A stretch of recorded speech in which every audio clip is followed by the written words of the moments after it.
En ouvrant MediSpring, vous pourrez vous rendre directement dans l'agenda. Celui-ci affichera tous vos rendez-vous qui pourront être pris par votre secrétaire, même à distance. Imaginons qu'un nouveau patient arrive chez vous, vous glissez la carte d'identité dans le lecteur et automatiquement MediSpring vous propose de créer un nouveau patient. Ce patient est naturellement complètement vide et vous pourrez dans sa fiche y noter son médecin traitant. Vous verrez qu'automatiquement MediSpring a vérifié l'assurabilité du patient, vérifié son consentement sur le réseau de santé wallon, bruxellois et flamand et vérifié le lien thérapeutique ainsi que le DMG. Déjà, en cliquant dessus, vous montrera qui est le médecin traitant du patient. Vous pouvez, si vous le désirez, compléter ses problèmes de santé et ses antécédents. Ceci est très simple via la fonction « Ajouter un élément de soin » et « Rechercher dans une liste préexistante ». Vous pourrez ainsi compléter le dossier complet du patient.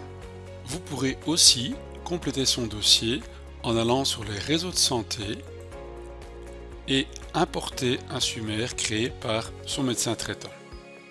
Après avoir importé les données du médecin traitant, vous verrez que le dossier de votre patient sera complété automatiquement avec toutes ces données introduites.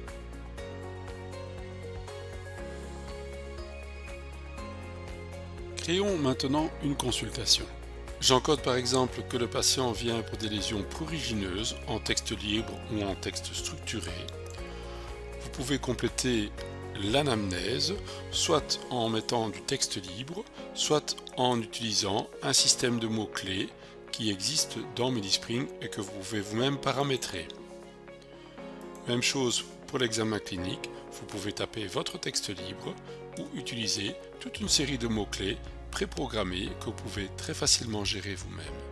Dans cet exemple-ci, vous pouvez par exemple signaler que ce sont des lésions sèches et supprimer les autres caractéristiques. Vous pouvez créer autant de mots-clés que vous désirez et des mots-clés structurés également. Exemple, dans l'auscultation cardio-pulmonaire, vous pouvez signaler qu'il y a des sibilances expiratoires. Pendant la consultation, vous pouvez toujours vous rendre sur les réseaux de santé, aller dans la section laboratoire et visualiser la dernière prise de sang du patient. Vous pouvez également l'importer dans le dossier de votre patient. Cette prise de sang importée du réseau de santé wallon-bruxellois se placera automatiquement à la date de cette prise de sang. Un appel téléphonique arrive pendant votre consultation. Vous pouvez taper le nom de cette patiente et ouvrir un deuxième ou troisième ou quatrième dossier en parallèle. Vous pourrez donner toutes les infos nécessaires, résultats de prise de sang, etc., etc., ou faire une ordonnance. Quand c'est terminé, vous fermez le dossier de ce patient et vous retournez dans votre consultation. Pendant la consultation, vous pouvez également encoder, si cela vous intéresse, la biométrie du patient. Vous retrouverez automatiquement un graphe avec ses anciennes valeurs biométriques. Vous pouvez également encoder des procédures qui sont dans le plan d'action des actes techniques.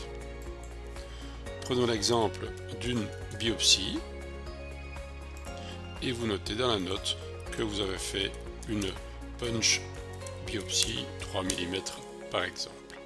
Ensuite, dans le plan d'action, vous pouvez y adjoindre des pièces jointes qui sont des images. Une fois l'image de votre appareil photo enregistrée sur votre ordinateur, allez la rechercher dans votre dossier et retrouvez cette image. Vous pouvez mettre plusieurs images en parallèle si vous le désirez. Ces images sont stockées dans le dossier du patient et accessibles par un seul clic. Ensuite, faites votre prescription. Dans le plan d'action, choisissez la prescription. Les médicaments sont issus du CBIP et vous verrez toujours le prix ainsi que le remboursement affiché. Par exemple, prescrivez une pommade Elocom une fois le soir et vous ajoutez le médicament. Vous remarquerez sur la gauche le traitement chronique du patient. Naturellement, vous pouvez également choisir des magistrales personnelles. Lorsque vous afficherez une magistrale personnelle, vous pouvez toujours pour ce patient-ci, modifier légèrement la dose. Ajoutez ce traitement à l'ordonnance et ensuite imprimez-le. En l'imprimant, c'est envoyé immédiatement vers e-récipient en prescription électronique. Pendant la consultation, vous pouvez à la volée aller dans les outils et retrouver vos listes de magistrales. Vous pouvez directement en créer à cet endroit-là via un simple coller-copier depuis un autre logiciel ou depuis un site internet dans la zone adéquate. Lorsque vous prescrirez un médicament issu du chapitre 4, vous pourrez directement depuis celui-ci aller dans le module de remboursement chapitre 4 et cocher la pathologie et ensuite faire la demande de remboursement au médecin conseil. Vous pouvez y encoder éventuellement un diagnostic. Les diagnostics les plus souvent utilisés se retrouvent en haut de la liste. Ensuite, dernière chose, vous pourrez faire le rapport pour le médecin traitant. Dans le plan d'action, allez dans les documents et choisissez un des documents types créés au préalable. Vous pouvez choisir un courrier déjà préformaté pour l'acné, l'eczéma, le psoriasis, etc. En choisissant votre document, vous y trouverez vos informations, votre logo, le nom du patient. Vous y retrouverez toutes les données encodées précédemment dans la consultation, le motif, l'anamnèse, l'examen clinique, ainsi que les antécédents du patient. Vous retrouverez également le traitement proposé lors de votre consultation. Il ne vous reste plus qu'à mettre une petite conclusion et vous pourrez envoyer ce document directement à la YesBox au médecin traitant.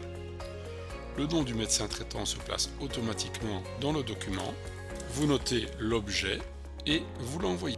Le médecin traitant le reçoit immédiatement et ce document est placé dans le dossier du patient du médecin traitant.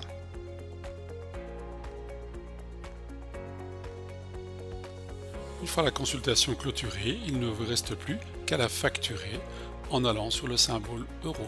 Vous retrouverez tous vos codes de consultation et d'actes techniques favoris. Choisissez par exemple un électrocardiogramme que vous allez envoyer par e-fact, donc par tiers payant, à la mutuelle. Vous pourrez valider cette attestation et elle se placera dans le récapitulatif comptable.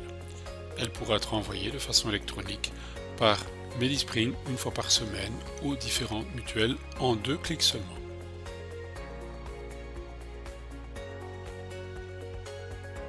Medispring se charge également de réceptionner votre courrier YesBox de façon totalement automatique tous les quarts d'heure. Dès que du courrier est réceptionné de votre YesBox, ce courrier se place automatiquement dans les dossiers des patients où les patients peuvent se créer directement depuis ces informations. Il n'y a donc aucune action à faire de votre part pour intégrer ce courrier. Le réseau de santé wallon bruxellois est très riche en données pour vous qui au départ ne connaissez pas le patient. Vous pourrez retrouver entre autres les laboratoires du patient comme montré précédemment et dans l'onglet Autres, vous pourrez également retrouver diverses radios et rapports d'autres spécialistes. Actuellement, les rapports des spécialistes hospitaliers sont envoyés systématiquement sur les réseaux de santé wallon. Medispring, en conclusion, se veut un programme très simple d'utilisation. Dans votre spécialité de dermatologie, Medispring peut être utilisé de façon tout à fait efficace en utilisant tous les services de la e-santé.